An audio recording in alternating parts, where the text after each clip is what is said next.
What's up, everybody? I'm Tucker, and this week we're going to be talking about Arkham Knight's M rating.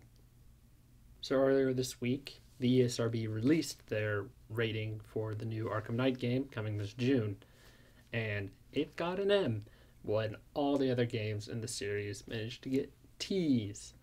It somehow brought itself above the others in terms of something that they thought was not appropriate for young people. On their website, the markers they have for it are blood, language, suggestive themes, and violence. All of these have pretty much been in all the past games, except most of them have mild language instead of just language, but I don't think that's too big of a change.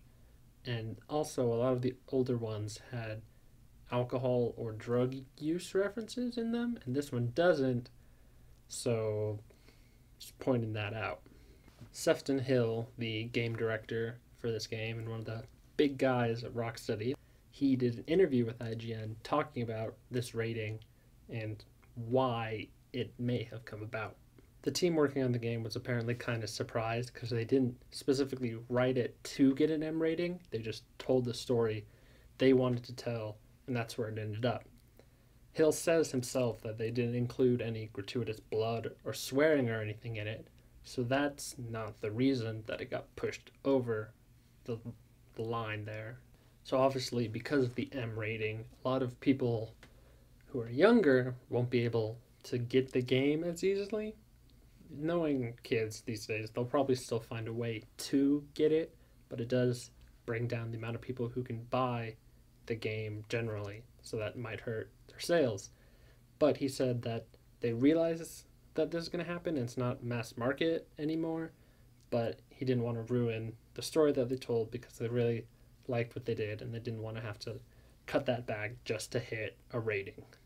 Hill goes on to say that since this is the last game, Batman's at his peak, he's a little powerful, he also gets pushed a lot further, so theme-wise it does get a lot darker and things get more intense for our caped crusader. So that is most likely how this got pushed over the edge. However, a lot of people felt that the past Arkham games, City, Origins, and Asylum, all were really close to not quite being T, just because of their pretty dark games as well. Not super dark, but Batman type of dark. And they are sort of violent with him beating the crap out of everyone, so I guess some people felt those aspects of the game maybe weren't quite T level. So it's also possible, I think, that with this jump to the next generation, that they made everything look a lot more real, so the violence seems more intense and such, so that could have also played into it. But I'd like to think that that wasn't it, and it really was just the theme and the story of it, because that would make it really interesting.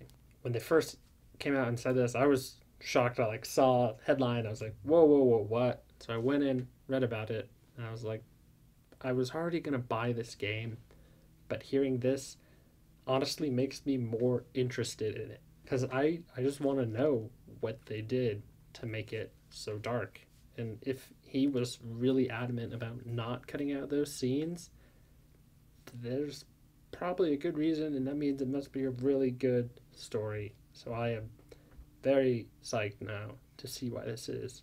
We know it won't be because Batman's going to start dropping F-bombs and cutting people, and the Arkham Knight's not going to tear people in half, shoot them in the head, blood splatter. It's not going to be crazy like that.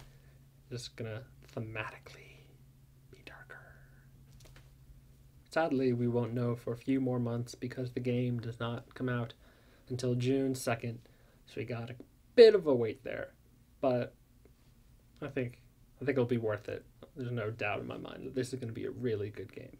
That's it for this week. If you liked the video, be sure to hit the like button. If you want to see more stuff, crazy, stupid things I talk about, click subscribe and then go watch all the old stuff and come back for the next one next week, and we'll all have a good time and talk more about Batman probably down the line, because He's a cool dude.